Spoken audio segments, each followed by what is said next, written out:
I have with me today Antonia Mensah and I have Derek Afriyie. Welcome, guys. And thank you so much for sending your questions in. I thought I would bring these two wonderful individuals to join the conversation. So there are a couple of questions that we're going to talk about and get your perspective. I think both Antonia and Derek are mid-career HR professionals and they're growing their careers, and it'll be interesting to hear from your perspective. So my first question to you both is, when you're thinking about the next career opportunity, what do you think about? So I'll start with you, Antonia. I would say my thinking of what motivates me in my career has changed drastically. So when I was younger, earlier on in my career, I think money was a huge factor. So I used to find myself moving from job to job, wherever would pay me more money. That's where I would kind of run to. I think now what's more important to me is a space to learn. I think working for an organisation where you're able to make a difference, where your thoughts and opinions can help shape an organisation, help shape culture, that's the kind of thing I'm looking more into. So for my next career, I think that's something that will motivate me a lot. Excellent, yeah. Thank you very much. And yourself, Derek? Well, I think I share with Antonia's view. For me, it's really about growth, and I definitely want to take another opportunity that offers me leverage to actually build on my existing skills. And I'm looking out to really working in an organization that offers me the opportunity to challenge myself with regard to my personal and my professional development as well. And another critical point for me is really about identifying the organization that I want to work with. I need to find an organization that really aligns with my personal values, an organization that really helps me to be my best self. Excellent. And an organization that really helps me accelerate my career to the next level. Wonderful, thank you very much. And that leads me on to another question. So I know that you're both HR professionals, as I've said. So I'll start with you this time, Derek.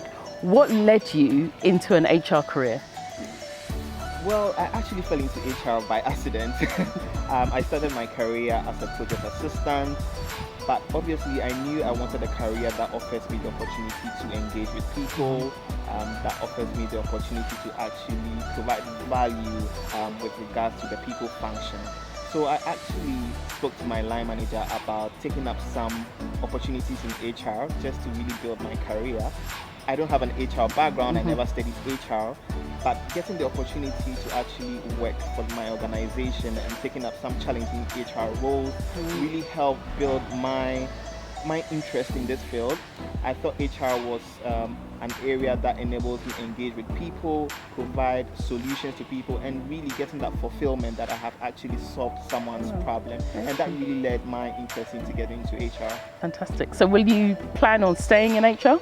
Well, I'm 6 years through the career. I don't have any plans of moving into another career, so definitely I'm stuck with HR. Wonderful, wonderful, thank you. And what about yourself, Antonia? I didn't fall into it like Derek did. So I've always been curious about recruitment. So having been looked over for various jobs, I was always curious about what did I do, how do they make the decision about who is going to get the job, who isn't. So that's where my interest kind of sparked, but that's not what pushed me into HR. So I was working with an organisation that was going through a massive restructure. Nice. So people were being made redundant, there was pay cuts, just the morale of the organisation was really low, but the HR team was what really kind of pushed people and encouraged them.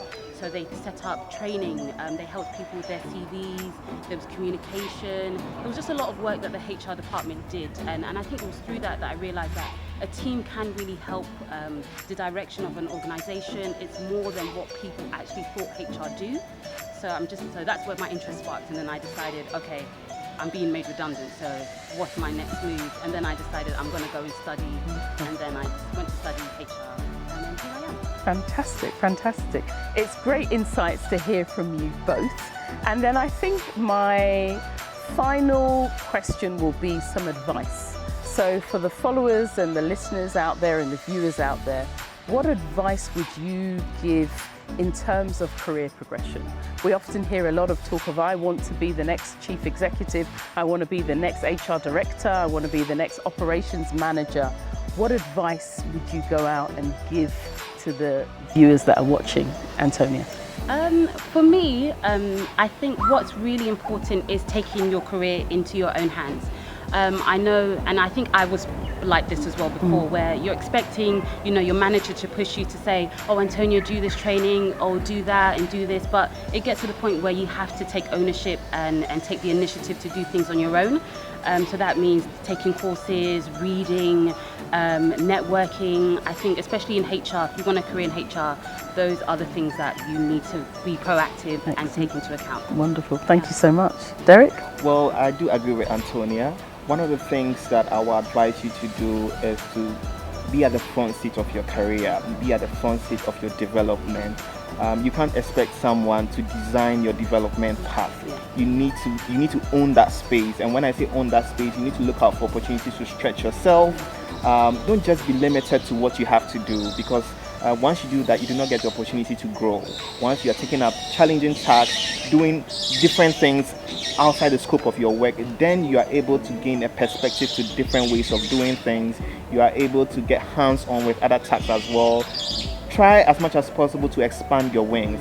Get into finance, know the basics of finance. Get into marketing, know the basics of marketing. Then it makes you an all-rounded professional, and I believe that's one way you can stand out as a confident career individual, really trying to accelerate your career to the next level. Wonderful, thank you so much.